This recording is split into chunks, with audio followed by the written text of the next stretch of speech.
After being away for 2 weeks, Congress returns to Washington on Tuesday with a to-do list filled with daunting challenges. At the top of that list, the Israel-Hamas war. Today marks 6 months since the deadly October 7th attack on Israel when Hamas killed 1,200 people and took more than 250 hostages. A lot has changed in the past 6 months. 11 days after the terrorist attack, President Biden flew to Israel and embraced Netanyahu in a show of solidarity with the Israeli people. Fast forward to Thursday, the president had a tense phone call with Netanyahu from the White House over his execution of the war, which has decimated the Gaza Strip, killed more than 33,000 Palestinians, and displaced 1.9 million more. The reason for that phone call was the killing of 7 aid workers with World Central Kitchen, whose founder, Chef Jose Andres, said this about how Israel is waging war. This doesn't seem a war against terror. This doesn't seem anymore a war about defending Israel. This really, at this point, seems it's a war against humanity itself. You cannot be conducting war in such a way. You cannot be destroying every building, every hospital, every school, every university. You cannot be destroying, use the future for decades of more than 2 million Palestinians. Today, Israel's military announced that it would be withdrawing troops from southern Gaza. Ceasefire negotiations also resumed in Cairo with American, Qatari, and Egyptian officials overseeing talks between Israel and Hamas. And with Congress returning this week, pressure will build here at home as the United States prepares for potential retaliation from Iran over Israeli airstrikes in Syria on April 1st. Senate Majority Leader Chuck Schumer said today the standoff raises the stakes for Congress to pass foreign aid. Tensions in the Middle East are very high. That's why we want to pass the National Security Supplemental. It's critical, and we are all urging Speaker Johnson to put it on the floor of the House.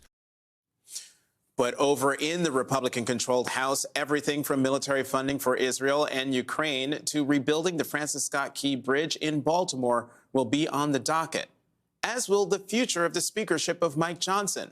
He's still at risk of a motion to vacate from Congresswoman Marjorie Taylor Greene, who former Speaker Kevin McCarthy seems to think is a serious legislator.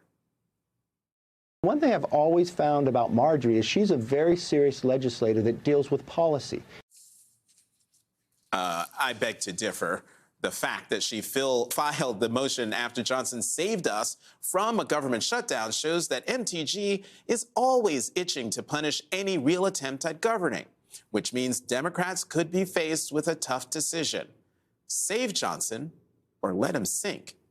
Joining me now, Democratic Congressman Ro Khanna of California, member of the House Armed Services Committee, and Democratic Congressman Jerry Connolly of Virginia, member of the House Foreign Affairs Committee. Both are members of the Oversight Committee. Congressman, welcome to the Sunday Show. Thank you both very much for being here. All right, Congressman Khanna, you've said you would save Speaker Johnson's the gavel on 2 conditions. Have those changed?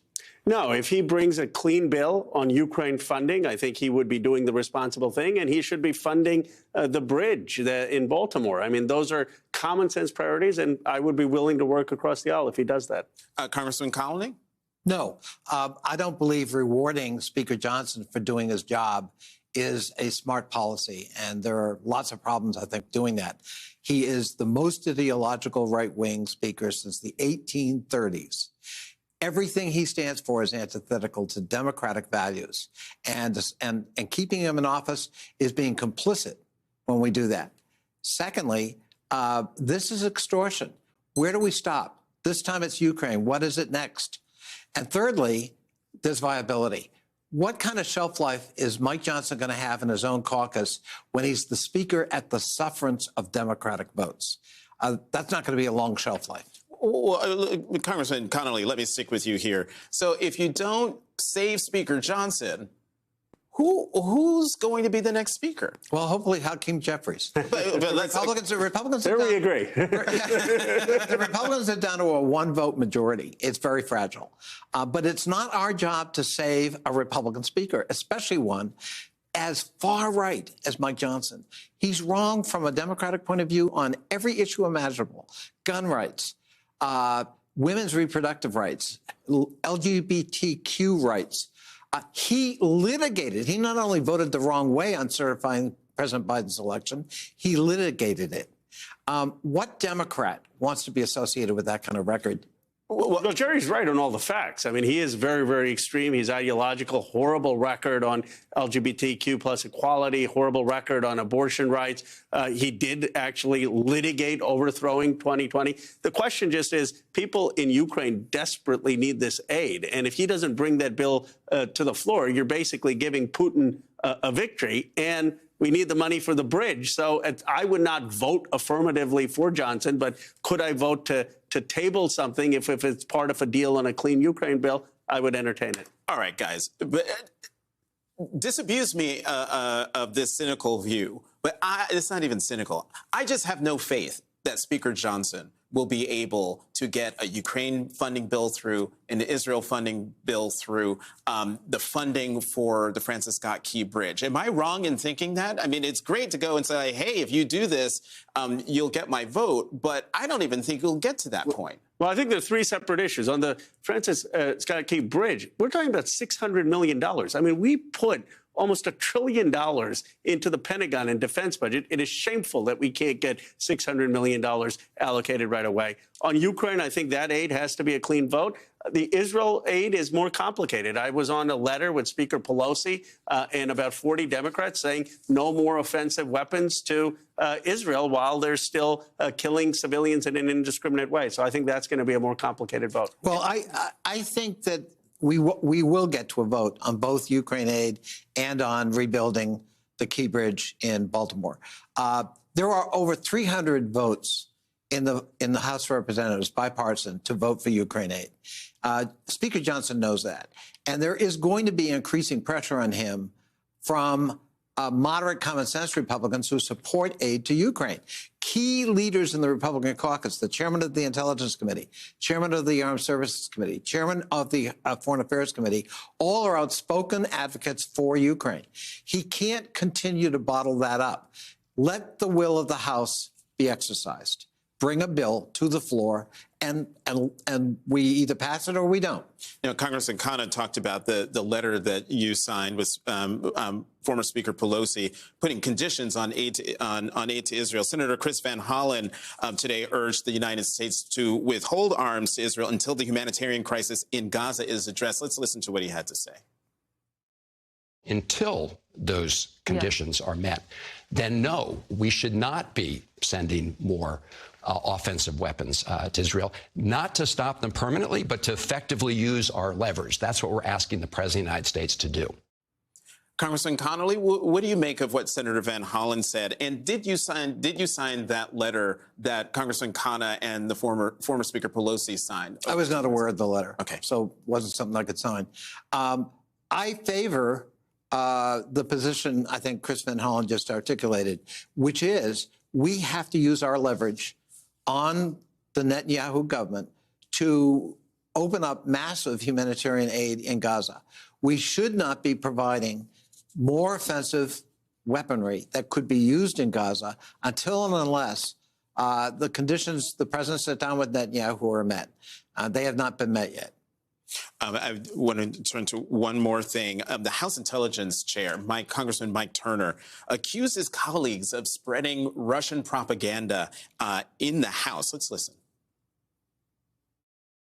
We see directly coming from Russia attempts to mask communications that are anti-Ukraine and pro-Russia messages, some of which we even hear being uttered on the House floor. I mean, there are members of Congress today who still incorrectly say that this conflict between Russia and Ukraine is over NATO, which, of course, it is not.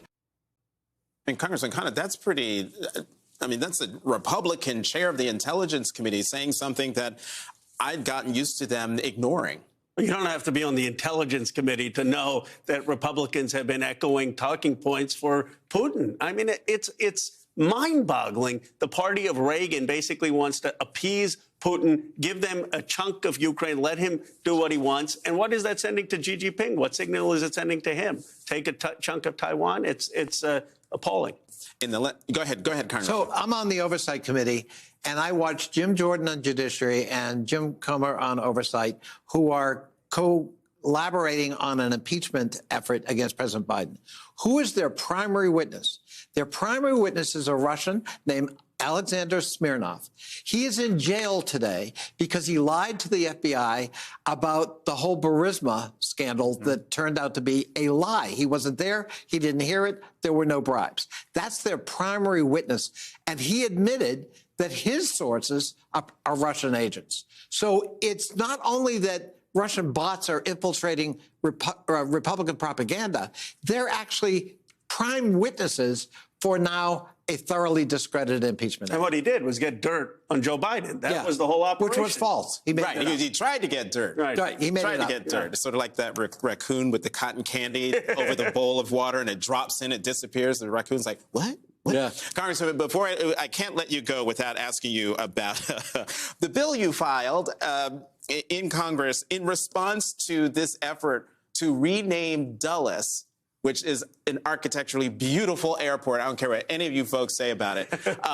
To rename it for Donald Trump. You introduced a bill to rename a prison in Florida after Trump. Well, there's a nice federal penitentiary right near Mar-a-Lago. And I just thought, for a guy who's now got 88 criminal indictments pending, plus 2 major civil penalty trials that have already been resolved, costing him about $500 million, I think it's only fitting that if Republicans really want to honor Donald Trump, the most appropriate way to do that is to name a federal prison. He might be visiting soon after Donald J. Trump. You may get the Trump endorsement for that. I don't think there's a building he wouldn't want his name on. Congressman Khanna, are you going to sign on as a sponsor? I sign on to almost any bill Jerry Connolly does. He's one of the smartest members of Congress. I love how he said almost. Congressman Ro Khanna of California, Congressman Jerry Connolly of Virginia, thank you both very much for coming to this Sunday show. Hey, everyone. MSNBC has a new and improved app. You'll get real-time alerts and analysis, live blogs, in-depth essays, video highlights, and the best 2024 election coverage. Download the new MSNBC app. Here's how to do it. You tap on the App Store on your phone. You hit search on the bottom right corner. You type in MSNBC. You click on the MSNBC app. You click on Get or the cloud icon and enjoy it.